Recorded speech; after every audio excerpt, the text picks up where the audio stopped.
Welcome to the Straight Talk Cyber Podcast. My name is Jake Seller. I'm the CEO of Secure-Centric, and today we got an awesome lineup docked up. I'm ready to debate these two guys. Joe Wade is the first person. How you doing, Joe? What's the rundown? I'm doing well. My Saints got killed yesterday by the Seahawks. Lost at all my parlays, but other than that, it's Monday morning. I'm ready for the week. There we Looking go. a little red today, Joe. Are you right out of the shower? What's going on? No, yeah. It might be the shower. It might be rosacea. I don't know. It could be anything. Hey, there's 3 buttons. By the end of this podcast, how many buttons are going to be down? There's actually only 3 buttons on this shirt. Yeah. Okay. Hey, That's how this I shirt rock. is limiting you, man. It's limiting you in your potential. It's going to limit you in this debate as well. Oh. All right, awesome. And Dez, how we doing, Dez? Give us the rundown. Yo, man, I am sensational today. Today is a blessed day. So my Carolina Panthers won 30-0 yesterday against the Atlanta Falcons. That right there, did I see it coming? I didn't necessarily see that one coming, but it was good, man. I had a good time over the weekend, man. Got a lot of things, a lot of productive stuff done. Got a chance to kind of relax, and that was my end cap at the end. So doing good today, man. So a Panthers fan, you live in Detroit. You don't like the Lions? What's I going don't on live there? in Detroit. I was born and raised in Detroit. The Lions, they let me down so much when I was coming up. But that's not actually why I became a Carolina Panthers fan. I started watching the Carolina Panthers when I was a kid, and I gravitated towards, some of the players I seen at the time and the tenacity that they played with. I love the colors. My family's from North Carolina, so that kind of got me going down that road. And then now it's like the Panthers and the Lions, it was like the Monstars from like Space Jam. They took all their powers and then they ran it over there to Detroit. So they're looking the way that we used to look dominant and stuff like that. But I always want to see them do great things, man. You can't be from Detroit and want to see the Lions fail. It's just not a thing. Good stuff, man. Good stuff. Well, let's go ahead and get started today. Des, there was a topic you wanted to run through today, and I was trying to understand what you're saying. Give us the rundown. What do you want to talk about today, man? No, man. So the topic for the day, right? We got some compliance myth busting that we want to do. And I'm seeing everyone talk about being experts in security, compliance frameworks, et cetera, et cetera. I want to pose to the group a very, very interesting question. Considering the overlap in the controls, does it necessarily require for someone to be an expert in a framework specifically? The answer that I have to that question is an astounding no. I think that being an expert in a compliance or security and compliance framework, I think is one of the biggest myths ever. I think that you could interchange what you are protecting, the type of data you're protecting, and access controls, security awareness training, incident response, the controls that fall inside of the framework itself. You're usually doing the same thing with the exception of a few nuances where I don't think that we need people to go out and become a master of one particular framework in particular. I think if you understand the controls, I think you're good to go and you understand what it takes then to implement them. What's the thoughts of the group? What say you, Jake? Joe's nodding his head. I'm calling BS. But what I will tell you, Ooh, especially okay. in my world, what I'm seeing is I'm seeing a lot of different individuals come to me, especially when I'm recruiting, and they're all telling me, hey, I'm an expert in this framework. But I will say, to your point, Des, I do have a lot of people that come to me and say, hey, I can do NIST, HIPAA, SOC 2, and I'm like, call them BS. I'm like, how can you do all these frameworks? And so it is an interesting topic. Joe, I saw you nodding your head. Yep. Are you in agreement on this, or what are your thoughts? I'm in agreement definitely with Des on this. And I see from your perspective, right? And it's good to have that opposition, Jake, when it comes to this idea. But one, let's address kind of just how we're phrasing this, right? So an expert in a framework or an expert in cybersecurity, I think that there's very few of them in general because this is a rapidly evolving space, right? Mm-hmm. And if you comparatively, right, from where we are as a country, right, if we're thinking on a grand scale towards cybersecurity, we're kind of behind behind the ball a little bit. So when we're talking about being an expert, I think there's still a lot to learn for everybody in the space. But being an expert in a specific framework, I think if you have mastered, in a sense, or have a lot of exposure to one framework, then yes, absolutely, you could, take that foray into a different framework. You have a basic understanding of compliance and cybersecurity best practices in general, right? At the end of the day, what we're trying to do with most of these frameworks is protect data. Some of them are protect data at rest. Some of them are protect data in transit. Some of them are both, right? And with that in mind,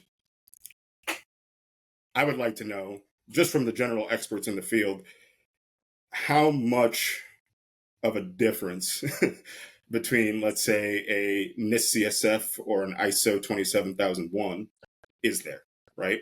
Not a lot. Just from my experience, there's not enough. There's not a lot, and there's also not enough. Well, Joe, I'll ask the questions. I'm the moderator here. So Joe, a question for you. So when looking at these different frameworks, though, I mean, the controls are saying different things, right? There may be some relationship to the actual framework, but I mean, what about evidence requirements and all those different elements? I mean, aren't there differentiators between each framework and different strategies for each framework? And I'm certainly not saying they're all one-to-one, apples to apples, right? Because they're trying to achieve different things. Like, and you have to, when you're looking at a framework, you're looking at it from the scope of what the framework is trying to accomplish, right? So, for example, PCI DSS is trying to protect payment card information, right? HIPAA security rule is trying to protect EPHI, PHI, or personal health information. While those two data types might be different, the controls or the best practices are relatively the same. And while the control statement might say something different, what you're actually trying to accomplish from an implementation and governance standpoint doesn't differ too much. So, Des, I mean, what's your opinion on this? I mean, what does this mean for cybersecurity leaders? Like, does this mean that they shouldn't be, if they know ISO, they shouldn't be seeking help for HIPAA? They shouldn't be seeking help for other frameworks? Like, what does this even mean for me as a director of IT of an SMB who is leveraging ISO 27001 and I want to implement NIST 800-53? No, I think that's a good question. And it's not about not needing help for it. It's a lot of people in this space already have a baseline knowledge of implementing controls and achieving the control objectives than they give themselves credit for. If I come from a ISO shop, right, and then I go into a NIST CSF shop specifically, now essentially I can have the understanding like, hey, I can open up NIST CSF from an ISO perspective, and I do understand the baseline cyber hygiene that is being laid out from a CSF perspective, right? I'm not just completely blown out the water in my actual ability to implement it and the ability to actually understand what's going on in the environment, right? Once you've built cybersecurity programs, as I have, you start to see in these nuances from and I think it becomes very relevant from a business perspective and also from a hiring perspective. Because let's say, what's one of the biggest things we always hear about? When people have a particular framework in their environment, they're always looking for that person that did that specific framework, right? Well, if someone has the baseline understanding from a cyber maturity perspective, that opens up your pool of talent, number one, right? To then be able to pull in other people because you understand those nuances is to Joe's point in the data types and not in the actual implementation of the controls or anything else. Another thing from an audit perspective, when you're doing evidence collection, a lot of it's very similar in general, right? I mean, you have things that's going to be point in time. You're going to have things that are going to be more dynamic, right? It is what it is, right? So what that looks like, if you've been through an audit, you understand the nuances that's going to go into it as well. But more so from a business perspective, when it comes to the fear of the business to implement security frameworks. Well, I've always been in a shop where we did this. And so what does it mean when it comes to implementing that? Yeah. Well, let me tell you what it means when it comes to implementing that. The same steps you took to implement this from a leadership buy-in perspective and everything else that you did to build out your program is the same thing you're going to do for this.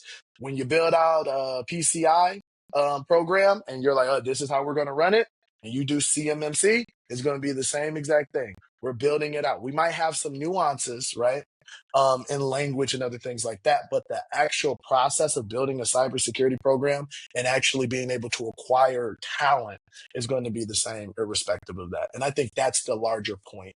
And just as from a more personal perspective, when people go chase after certain very specific and niche certifications, that is probably something else that me and Joe could talk about, because at that point, oh, I went after this certification to do this one thing. Well, if I understand the framework holistically, those things are beneficial from a process perspective of how you might take care of an audit for that particular framework, but not from an implementation of controls. And yes, we want compliance, but we want compliance and security because we don't want it to just be a check in the box. We also want it to also have a huge impact when it comes to the organization, when it comes to actually protecting data as well. So Des, we've worked with a lot of clients, right, that have ISO 27001 and want to put in place CMMC. And so they're very familiar with ISO 27001. And so based on what you're saying is these IT leaders don't give themselves enough credit. There's actually a lot of low-hanging fruit they can take on before they bring on a CMMC expert. Is that kind of what you're saying? Yes, absolutely. And if they were to, and there's tools and things like that that exist now where you can map out controls and you can see redundancy in some of the controls in your environment where, hey, we're doing this and that matches exactly what CMMC would call for us to do as well. Right I got now, you. again, there could be some differentiating factors with CMMC, specifically when we're start talking about scope and boundaries, et cetera, right? But holistically, if I'm implementing these controls and I understand how to implement these controls from, and I love how Joe said it earlier, from a governance first and then from a technical implementation perspective, then I have the ability and the know-how to kind of go down that road and proceed from that point too. So. Got it. Yeah. So you, in summary, your point is what this means for different individuals is that basically when they put in place new frameworks to not jump straight to seeking support, take one extra step and review both frameworks, notice the similarities, so you can get a head start when you do bring someone in to take you the rest of the way. A lot of times you think people just jump straight to reaching out to an expert and don't do that one step, and it adds probably a bunch more costs and complexity to their CMMC journey. Is that accurate? Yeah, for CMMC specific as that example, that definitely 100% could be true.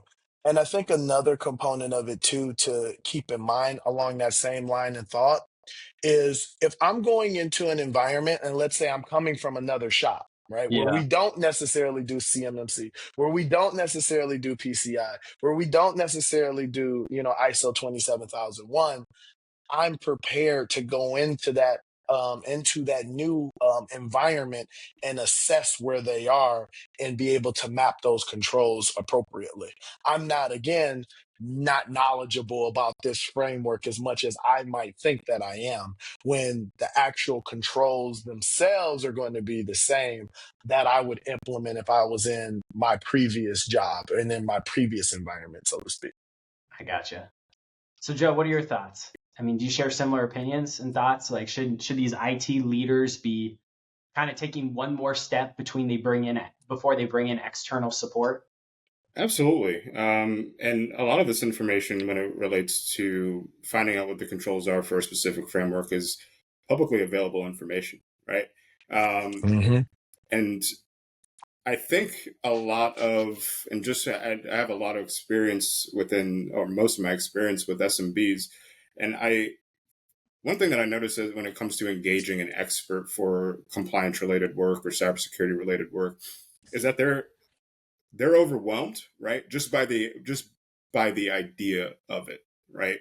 Um, so a lot of times they don't take that extra step just because they want to hear you tell them that they have to take that step to begin with. It's almost Hmm. like when you're hearing crazy sounds in your car and you're like, I hope it's not the alternator. I hope it's not the alternator. You're Googling stuff and saying, and every, the first AI response is it's probably the alternator. So you bring it into the shop, right? And they're like, yeah, it's the alternator. Yeah.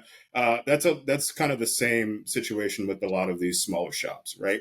They're looking it up and they're saying like, they're talking about a lot of policy procedure writing. Like, we don't have the resources for that. We don't have the time for that.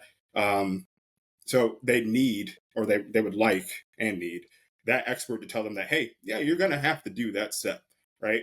Just to kind of help them get over that overwhelming feeling now. And it's cool to have that expert, sort of riding side saddle, because they don't feel like they're alone.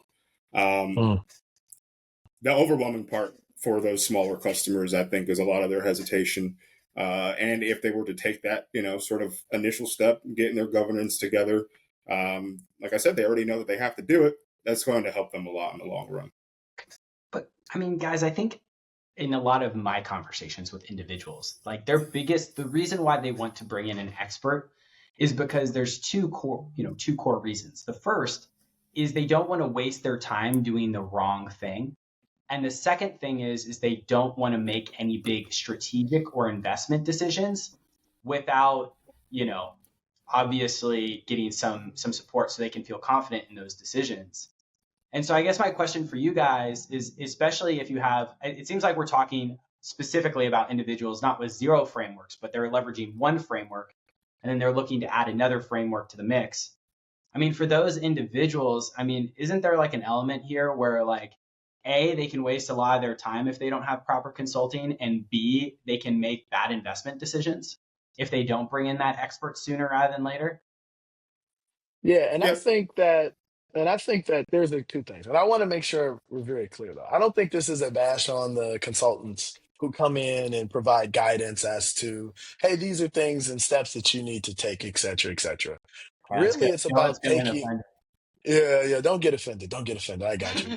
But I think it's more so from a magic pill perspective, right? Of, hey, you're going to take this pill here and now everything's going to just come together and make sense, right? No, it's not how that works. It's not one of those situations where there's some mystery in the magic or anything along those lines. Yes, I might know how to change brakes, which I do. But I might make the determination that from a time perspective and from a safety perspective, I would rather someone else do it, and I would rather have the warranty, and I would rather do all these other things. Yeah. That is 100% acceptable. And from a security leadership perspective, having built programs, I've done that. Right. I've said, okay, cool. Yes, I could be the expert of all things, but am I supposed to be the expert in all things? No, I'm not, right? So I can then bring in support on other things like that for initiatives, for people that this is what they're going to focus in on the day to day. I want to demystify it from, if I do CMMC, I'm in such a tough spot than the shop that does PCI. And we're in such a tough spot than the person that does HIPAA.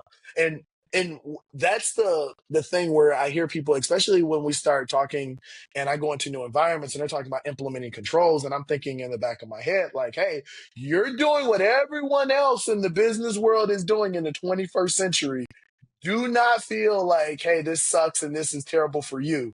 This is baseline cyber maturity, theoretically, and I'm sure Joe and Jake would agree with this. This is stuff that we should have already been doing anyway, which is why I want to demystify this framework myth, which is, oh, well, we didn't have to do CMMC, so we didn't have to do any of these things, when it's essentially NIST 800, 171, and you should have been doing this stuff anyway, right? Yeah. And if we go with the framework specific route, that puts people in a position where they don't fully understand the totality of everything else, if that makes sense.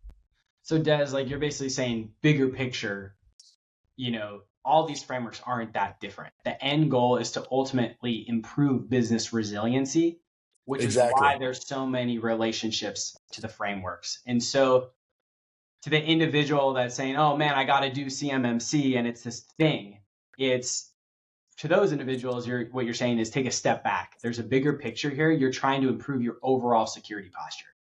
This is Exactly. just one of the ways to show that you're operating at that level. Okay, that makes sense. Exactly. So Joe, did you want to add anything to that? I mean, or does that summarize it up pretty well? No, that's he hit the nail on the head with that one. the basics of cybersecurity and sort of all that cyber hygiene stuff that I'm sure they've heard a ton about in webinars and all that is really where you start, right? And like Des said, they should have been doing a long time ago. To my earlier point, whereas I think specifically in our nation, we're pretty behind, right? And when it comes to cybersecurity, like a lot of these principles and a lot of these ideas, and again, to the overwhelming aspect of it, is new to everybody, right? We took cybersecurity and made it an industry, while there's other nations that have been doing this stuff for fun for a long time. So I think because of bringing into the capitalism of it all, and just sort of how we privatized this industry, I think that's why it's sort of a shock to the system for a lot of these organizations, these smaller organizations. But to Des's point, they should have been doing this a long time ago. This is sort of basic stuff, right? If you want to make sure that your customers' data is protected, whether at rest or at transit, and there's a bunch of ways to do that. And that's something that they should have been doing. So what's the message here to our IT leaders, right? I mean, we have two different things we've brought up. Number one, hey, but if you already have a framework in place and you got to put in place another one, don't worry. There's some DIY work that's available, right? Do it yourself work before you kind of get additional support, because there's going to be some low hanging fruit. The second thing I'm hearing is for these IT leaders who are putting something in place for the first time to not necessarily worry, because this is actually something that you guys should be doing anyway. It's not going to be something should be different from your overall security vision. I mean, is there anything else that this means for these IT leaders that I'm missing here? I think you got it. As you're talking that through, I think one of the things too, the sort of the separation or the siloification of IT and security and compliance, right? Speaking now to those larger organizations that have that separation. And one thing I noticed with working with a lot of those organizations, that they're very separate, right? They don't, there's not a lot of communication between them. And there's sort of that internal battle. But I think, just to kind of round out the idea and make it whole, those ideas and those principles, in terms of their job responsibility, they should be working in tandem, right? Like the compliance stuff shouldn't be new it shouldn't be new, and it shouldn't be annoying to the IT people, right? The security, the IT principles, the basic IT principles shouldn't be annoying to the cybersecurity folks, kind of going around the horn. Go ahead, Jake. I think. Go ahead, Des. And to add to that point, though, I think the real message, because I think one of the things I'm going to push back on is this concept that the conversation centers around like the IT leaders. IT leaders are implementers at the end of the day, but this should be more of a business specific conversation, right?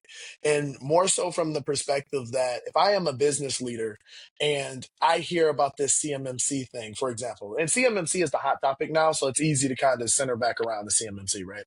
But instead of looking at that as, oh, yeah, we'll get to that some other time. Oh, that's not important. Your mindset should be the same as if you were processing payments and this was PCI. It's the cost of doing business is what we have to do business, right? Yeah. This is not a new thing. When newer frameworks come into scope, a lot of times that's one of the pieces that's missed is like, hey, these are the principles and the things that we have to do business in 2025. And we just got to accept that for what it is. And hey, it's not some magic pill. It's not because my organization is so special. This is what it means to do business in the digital age. Irrespective of the frameworks, that's going to require you pretty much to do the same things for different data types. The mindset of the business has to shift to understand that component. And as an IT leader, as you being a person who has implemented these controls previously in the past, as I would hope you have, then now it's not rocket science as to the steps that you need to take. Yes, you can bring in external parties, which I like to think of them as combat multipliers or force multipliers, so to speak, where you bring them into the environment and you get even more out of it. And most of the time you're getting way more out of it at a cheaper cost when you bring someone in. to help you implement a thing because you get right to the point faster.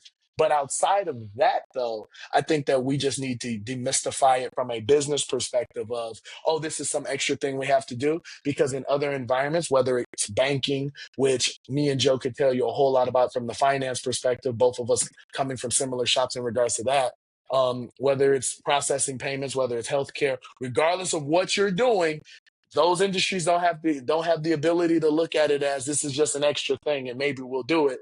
No, it's something that you have to do.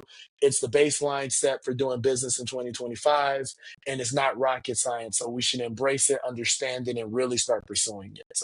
So to summarize this point before we get to the next point, which is another place that I want to take us, there was two messages, right, with business resiliency and then also doing that one step. It seems like they were for different people.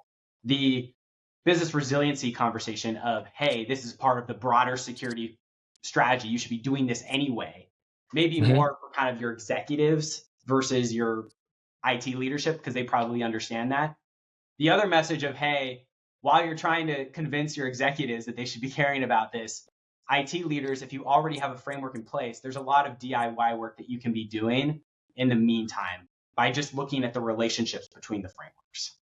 So Yes. And even if they don't have a framework in place, they're probably already doing some of the stuff that they're yeah, required to do. for sure. So I think the next area to go with this, because a lot of IT leaders that I interact with today have no frameworks in place. And so, in our world, especially with CMMC, you have a lot of IT leaders who all of a sudden they're SMBs, they're one-man shops, and all of a sudden they're being held to the expectation that they need a compliance program, and they have nothing in place. And so when it comes to cybersecurity, their expertise isn't super strenuous. It's really just, hey, we're putting in place the basics like MFA and we have this EDR and all those different elements. And so how would you guys approach those scenarios where you have these individuals that don't really have a framework in place and are being put in a position where they have to put a framework in place for the very first time? Because I think we see a lot of individuals with this beyond CMMC, ISO, HIPAA, et cetera. Joe, I'm curious your take first. Yeah, definitely start small. Start cyber hygiene, kind of like what you were saying, Jake. NIST CSF, I believe, is a good starting point.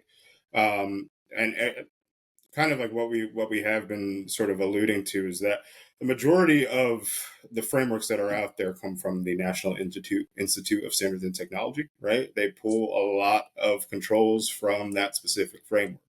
If you want to sort of start building your environment and your security practice around a framework that's going to stand the test of time, right? I would start with a NIST CSF approach to it. Now, of course, it's going to range in resources and all that. But I mean, when it comes down to it, a framework is really there for what it says in the name, right? It's a skeleton. It's an outline for how your cybersecurity practice should go. And you don't necessarily need to jump right into getting a consultant and starting the implementation. But if you take it a step at a time, you're working towards something, right? Mm-hmm. For those one-man shops or those smaller shops, a lot of them think that they see, like you said, Jake, they see CMMC and they go, well, this is a beast, right? They go, this is overwhelming. But instead of just being overwhelmed by it and saying, oh, well, we need to get funding here, we need to get, do this, and I need to set up 10 calls next week with all these vendors. So you got to start small, right? For example, looking at just like once you bust open NIST 800-171, access control. How important is access control to the grand scheme of data protection, right? It's the first domain that you look at. Master those basics first, right? Understand who's being able to navigate the environment, right? Understand who your privileged users are. Understand role-based access. That's going to, those basic cyber hygiene principles right there are building the foundation to get your environment to a mature spot, right? Start small. But Joe, a lot of these individuals, they're touching it for the first time and they don't have a ton of time. I would say most, especially SMB IT leaders, especially those touching ISO or CMMC for the very first time, one of their biggest concerns is the amount of time that they have to take this additional responsibility on. And so I do think they do have two concerns, right? Of making an investment decision. I talked about that earlier. But I think one of the things they care about most is like their time. Like, hey, I can spend a bunch of time putting in place governance for access control, but waste all that time when I bring in an expert who just says I did it all wrong. So like, what are those guys? Is that should that be a concern or? That can be a concern, and I think to your point, that would be a good time to bring in a consultant. And we're not necessarily telling them that it's a waste of their time or they did it all wrong, but they're going to need, if they didn't have that guidance to begin with, they're going to need that guidance eventually, right? And sort of from that starting point too, where let's say that they started building out policies in relation to call it NIST 800-171. Those policies, while they might be half baked, they're not going to know unless they engage somebody or get an opinion on it, right? It's almost like peer reviewing writing, right? Like authors do it all the time, and you don't know, like, oh, maybe I should make this passage in the story a little shorter or do some editing there until somebody tells you, right? I think that's, to your point, Jake, earlier, I think that's a good time to engage a consultant, because we're not necessarily telling them, hey, you screwed up and everything's going to, what. They're going to need that guidance. So Des, do you think that these individuals should what I'm getting here is like they should be putting together a first draft before they bring in the experts versus just bringing in the experts before they do the first draft? Do you agree with that thought process? Well, my thought of a first draft is this. Number one, do you have a regulatory requirement in your environment? If you have that, then that's your baseline. Straight up, right? I think people waste time, and I'm going to say something controversial. I think people waste time when they have regulatory requirements in their environment, things that they have to do. And I'm using regulatory in a broad sense, right? Yeah. As something that you have to comply with, more or less, right? You have no choice. You have to do these things. So I'm going to use it broad just for the sake of the conversation. If you have a regulatory requirement in your environment, I think that needs to be your baseline. I think going basic cyber hygiene principles in that regard, it's a good thing.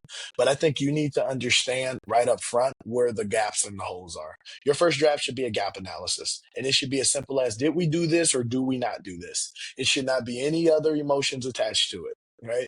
And a lot of times when you're a technologist, you start going into solutioning mode instantaneously. It should be, we do this, we don't do this, we do this, we don't do this, we do this, we don't do this, we do this, we don't do this. It should be that simple. And when I'm saying doing and not, it should be, I have governance around it and I have technical controls in place and I can prove that I do it. That should be the baseline, right? If you can't do all three of those things, then you should say, I don't do it. Mm-hmm. And you should mark that as such so that when you then come and let's say you do bring in, whether it's an extra, FTE, or whether you're bringing in a subject matter expert, a SME, to come in to help you actually implement it, you should then sit there at that point and say, hey, this is where we are currently, right? Knowing that that person's going to do it once over the world, see where you're at, so that they can then start to prioritize the things that are the most critical. If you do it the right way, you should be able to take a risk-based approach, because again, we're not just doing this to check the box, right? So it's not like, oh, we're just going to go down a straight line. What are the most critical controls that we don't currently do that could create a material risk in our environment, right? That could impact our business resiliency, whether it's through an outage, right? Just specific IT outage, or whether it's through a breach, right? Or something along those lines.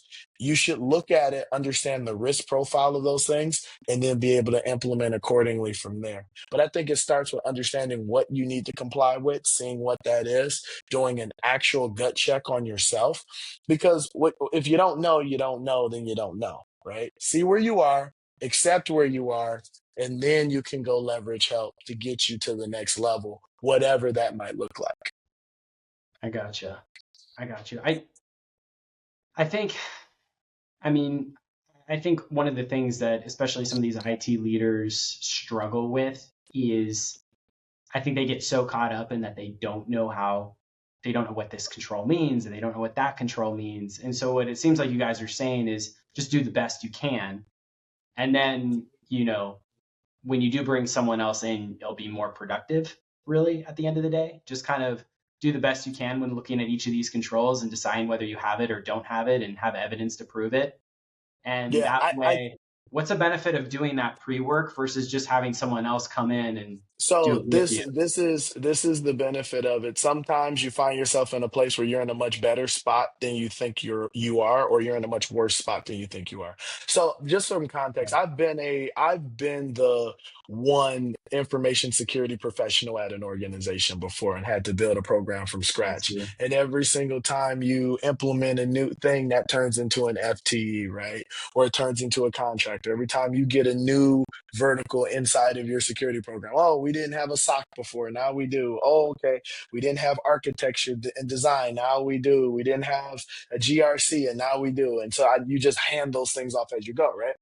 And so I'm coming from that perspective. I'm coming from the perspective of a security leader or a one person, um, as one person who has to do this in a let's say multi-million or billion-dollar global company. In my case, it was a multi-million-dollar global company, right?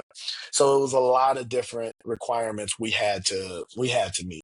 When you come into that environment, the biggest thing is I might not have the resources to bring anyone in and not know what it is I need them to do.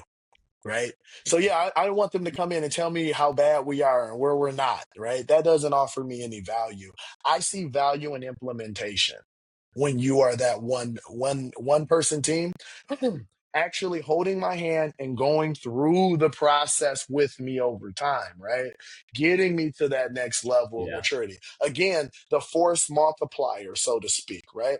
I could bring this person in and they can help me in regards to that.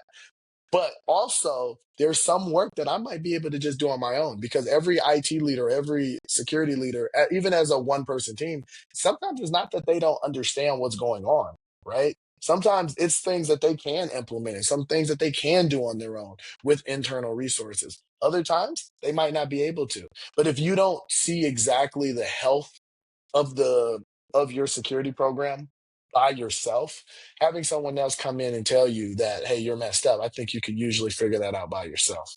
I see what you're saying. I see what you're Yeah. saying. So at the end of the day, what the message is to IT leaders doing these things for the first time is look under the hood.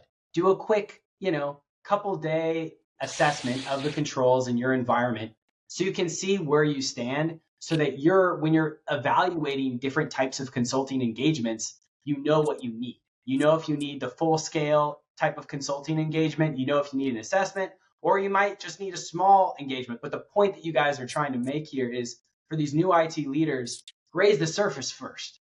Don't just go get help and solution and bring on an expensive consultant. Like do that work first internally, then bring on, the guy with the fancy cyber AV badge. Yeah, Yeah. exactly. No, Or you might not need that guy at all.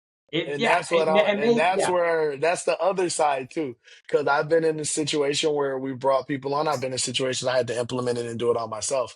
I think it's and depending on the organization, there's no right or wrong way to do it. It's completely dependent on the environment. Joe, you agree with this guy or are you yeah, good? no, absolutely. And I think sort of the second point to that, right? So we're talking about those leaders that, kind of already know that there's a lot of things screwed up in their environment, right? Like Mhm. they know that they're going to see a lot of red on the report.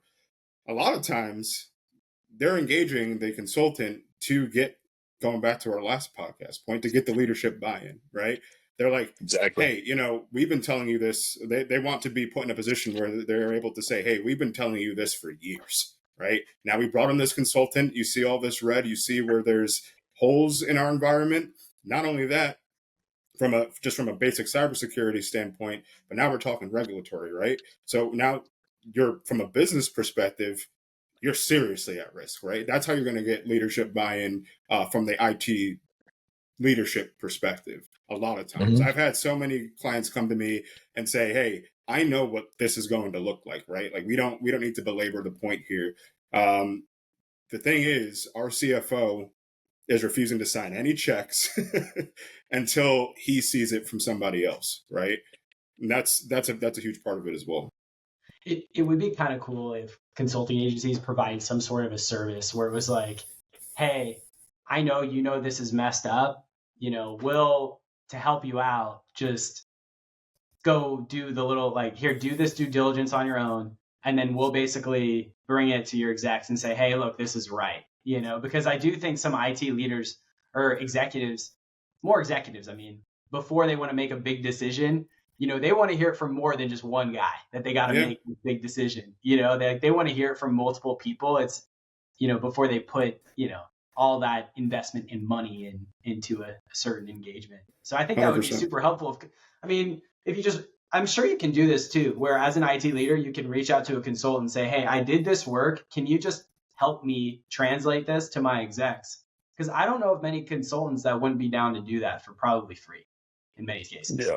Yeah. You And know? another thing too, just to even bring it back full circle, um, you have to remember why a lot of execs why they give pushback, right? So you have to think about that perspective too. They're going to give pushback for numerous reasons. One of the reasons is they don't see the return on investment baseline, right? And that's something that has to be considered as well. When you are looking at, and now mind you, going back to the frameworks things, these are things that has to be discussed because these are nuances, right? What some of the impacts of some of those things would actually look like in the event that we don't do these things. The second thing, though, and I think this is an underrated one that I don't think people really fully appreciate, is if I were to open up some of these open source things and just read and say, okay, what does this mean? What does that mean? They don't seem like they're hard things. So you're telling me you need $2 million to do these things, right? How am I supposed to take that as a business leader when we're currently not investing the money into that? We've been going on good, and the things you're telling me seem to be fairly, easy, right? I think that's something else that's super duper underappreciated and under talked about is yes, we operate in very complex environments. However, from the other perspective, when someone looks down at these things and say, oh, training and awareness, okay, that's those little phishing campaigns and stuff that you send out, right? Right? You know what I mean? Like, it seems like someone could just doctor that up. So people don't appreciate all of the complexity and other things like that, too. And that's something that should be spoken to some degree as well. Yeah, I got that. I also kind of think too, there's like a lot of models that, experts are publicizing today that do help more with this type of mindset. Like, I think historically, everyone's been going to, hey, I need to do an assessment. And it's this massive type of engagement that just takes, a ton of time, a ton of resources just to get a report of where you are, which in that situation, you probably do want to DIY it. But I think today, what you're seeing is a lot of compliance leaders doing these more monthly based engagements. And I think one benefit of those monthly based engagements is it changes the paradigm a little bit where you may not necessarily need to do as much DIY because, you're paying this monthly fee. Why don't you DIY it, get a monthly fee or expert on retainer, and then, you're just kind of approaching it differently. You know what I'm saying? Like, does that monthly type engagement, could that be a better way to approach it for a lot of leaders? Or they, maybe start to look under the curtains, or am I getting off course here? I think it'll be beneficial just from getting them in a regular cadence mindset, right? Like the thing that is a giant gap when it comes to just cybersecurity practice in general is that there's no normal cadence to sort of looking at your environment on the whole, right? There's just across a bunch of different frameworks, there's requirements that you review X portion of your, like, for example, review your configuration baseline on a quarterly basis. I can't tell you how many times that people say, hey, well, we haven't really looked at this in 2 years, right? So I think that sort of doing it on a monthly basis definitely gets them in the mindset. And of course, think about it too, from a consultant's point of view, while we're assessing, right, and telling them everything that they're doing wrong, we're still educating as well, right? I think using it as like hey, well, here's your consistency model would be beneficial for the customer. If I could add a point to this from the security leader perspective, I disagree in its entirety. I disagree in its entirety. I think that the name of the game is I want to build a program, get buy-in, and I want to add FTEs. That's what I want. I don't want to bring in consultants unnecessarily, to be honest. And I think that's the reluctance that people have as far as bringing in people. I would rather have someone that can step into a role in my environment that can take care of these things to do exactly what Joe just said, to hold us accountable on that, on a reoccurring basis. Hey, we need to do quarterly, user access reviews. I want somebody to make sure that those things happen and that they can be an internal version of all of the things we need and ensure that those things are implemented. I think that, oh, go ahead, Jay. For an SMB though, Des, like they only have one FTE, like they can't afford more FTEs. So to bring Yeah, someone full time in with that expertise, like I mean, how can they afford that? Yeah, well, I think that there's numerous ways. I think that number one, you can upskill talent that you have internally. That's one of Yeah, the easiest things that you can do, right? yeah, And then I think that the investment has to come. Again, I think from a budgetary perspective, there are times where it makes sense to go to a consultant, right? But I think of this more broad than just a yeah. small, medium-sized business, right? Because again, you have some businesses that are they are considered small businesses, but they generate a lot of revenue. This would be a different mindset and mantra for them, right? Then you could have shops that they have typically ran lean, so they just continue to run lean because what's the value in adding, right? They could go with a different model, but they've decided not to. Now, again, I think that um, the value of consultants is that yes, at a cheaper price you can bring someone in to come in to help work with you as a force multiplier. I see value in that, and some people that's going to be the right answer. But if I'm a security leader holistically, I want FTEs because I can control that environment, I can control that engagement, and I can ensure that we are doing things the way that we want to internally. As a security leader, if you don't have to outsource, you don't want to, right? Like Yeah. that's just the reality. However, there are times where you have to, and in those moments that you have to, you need people that are going to come in and be able to add value to what it is that you're trying to do as fast as possible, right? So So, yeah. yeah, so I think that makes a lot of sense, Des, and I'm sure it varies on the organization too, because I'm Mhm. sure you can use like certain strategies, like, hey, as a cybersecurity leader, you don't know anything about this. Bring in a consultant, learn from them, and start to plan out a long-term strategy where you're less reliant on that consultant. But like use that as like almost like an education platform as grow and develop your overall organization. Now, if you're an SMB, maybe there is no future of bringing on a full time team over there, and so it may take you longer, right? Or it may take changes in business dynamics. But I guess what all comes down to is like what the end vision is for the particular organization, and if you're a larger organization that can have multiple FTEs, maybe it makes sense to bring in some skill sets, someone who knows NIST, someone who knows maybe some of the basics. Those can be valuable things to bring in when you're working with your expert so that you can really start grooming someone to take over as time goes on and you build out your program. I, I got one last question for you guys before we close out today. And all these frameworks are different. And some frameworks I feel like have a higher standard or more is at stake with an audit than other frameworks. So, for example, some frameworks, right, if you don't pass, there's less of a risk than other frameworks. Am I accurate when I say that?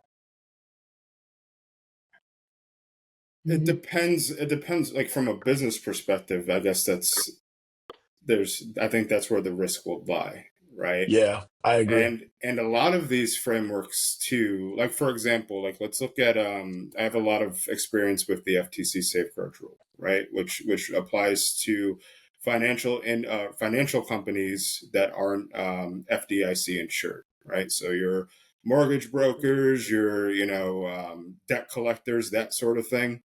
Now, if you look at the FTC safeguards rule, which really has 9 principles that you're supposed to follow, right? And and this, guess where it's based off? It's based off of NIST. But at the end of the day, if you look at that, what's being required there versus something like CMMC, the risk is a purely business outcome, right? So with the FTC safeguards rule, they don't get audited unless something happens, right? Like unless, and like, for the FTC, in the FTC, there's something called the red flag rule when it comes to, data processing and consumer data. So unless they get a red flag, and that red flag might sit in bureaucracy for a year or so, and they might not ever get audited, right? But that's still a regulatory framework or regulatory practices that they need to implement, right? Where CMMC is, hey, we have a contract coming down from somebody, and we need to be compliant with CMMC, right? Well, you get audited every 3 years. Exactly. And you have to sign your name saying you are. So there's like with CMMC and kind of adjacent frameworks, that's something. There's definitely a different type of outcome, right? Yeah. So you might lean on one and think one is more serious, but go ahead. And to clarify on the question is, are certain frameworks, are they more risky than other frameworks where it makes more sense to bring in an expert versus some frameworks may not be as risky? And so it's okay if you make one or two mistakes when implementing the framework holistically, big picture. Like, are certain frameworks more risky than others when it comes to overall business risk management? I get the concept. I think it's going to depend on the risk tolerance of the organization holistically, right? So this is how I look at it. Do you need an expert to come in for SOC 2, for example, right? I mean, you're literally saying that you're doing these controls. They're holding you to what you said you're doing. So I would say no to that. Now, in conjunction with that, though, that's how they show their customers what they do. So back to Joe's point, that's potential lost business opportunity. It doesn't guarantee it, but it's potential loss. Whereas with CMMC, oh no, for sure you're going to lose that business, right? Yeah. For example, but with PCI DSS, for example, oh, your ability to process payments and stuff like that can be gone, right? Yeah. So you can't get money no more. That's a completely different threshold. But in environments, I will see people. This has been my experience. I've seen people bring in people for SOC 2, be open to it, but then in the PCI shop, I've never had to bring anyone in for like the actual like a consultant ever. Like, so me touching those different frameworks, it's just one of those things where from a business risk perspective, we're comfortable understanding that, hey, this might not happen if we don't do these things, but we're going to invest whatever it is it's going to take for us to do that thing. And I think that changes. A CMMC, where this is 100% a thing that has to happen, then you have to base that into what your overall, like you have to base that into your profit margins as we gotta do this thing. And your risk tolerance for potentially losing 5, 10, $20 million worth of business might be extremely low in conjunction with someone who says, hey, we have a few deviations on a SOC 2 report. We still got an unqualified report, and maybe we lose a contract. Maybe we don't. Just depends, because it's still an unqualified report, so we're good to go, right? That the amount that you would spend on that in conjunction with that is going to be night and day, but I think it also helps lead you in the direction that you're going to go from a leadership and business perspective. So, yeah, that makes sense. And we're going to close this out today. But I mean, it sounds like, guys, at the end of the day, when it comes to different frameworks, they have different risks for different companies. I mean, it depends on the company, it depends on the framework, and it depends on holistically how much revenue is at stake when coming up with your overall strategy. One other thing I think that was pretty significant, we didn't cover today, but Joe, you kind of covered it earlier. And because I think there's a lot of people out there who maybe haven't necessarily been held to a standard yet. And it's been a consistent trend as I look at the holistic macro ecosystem of IT that frameworks are coming. And even to those individuals that don't have a framework, it's very likely that a framework is coming down the line. And to those individuals, they can really get ahead of the game, it sounds like, by not necessarily bringing in an expert, but just putting in place basic NIST CSF controls, which in many senses may not cost a ton of money to do on your own, and at least gives you a head start. So when you are held to that framework standard, you don't have to completely, start from scratch. You actually have a very, a basic framework that can be applied to multiple other different frameworks. And I think that's a great Yeah. message, because I think there are a lot of SMBs, especially, who don't necessarily, they've never been held to a compliance standard. And so they could be making progress on something that they're just not. And I think that's a great message for individuals who are at that stage. Yep, I agree. And the last point I want to make is, to your point, Jake, a lot of these controls and stuff, they overlap anyway. So Yeah. if you do this, this fulfills this requirement for that, that requirement for that, that requirement for that, across like 5 different frameworks. So you'll be surprised by just implementing and moving in down that direction, how much progress you're actually making. That's why I say, hey, you know what I mean? The framework myth and all that other things like that, you'll be surprised just how much progress you can make with the knowledge you already have going into your environment. So IT leaders, just take one more step. Look at your current state before you bring in an expert. That's the message here. It's, just take one extra step. See what controls you have in place. Compare it with the controls of the new framework you want to put in place. See where you're at currently, and then bring in an expert, because the results may be a deciding factor in who you go with and what type of engagement you go with. Sound good, guys? Yeah. All right, good. That's the end of the Cyber Podcast.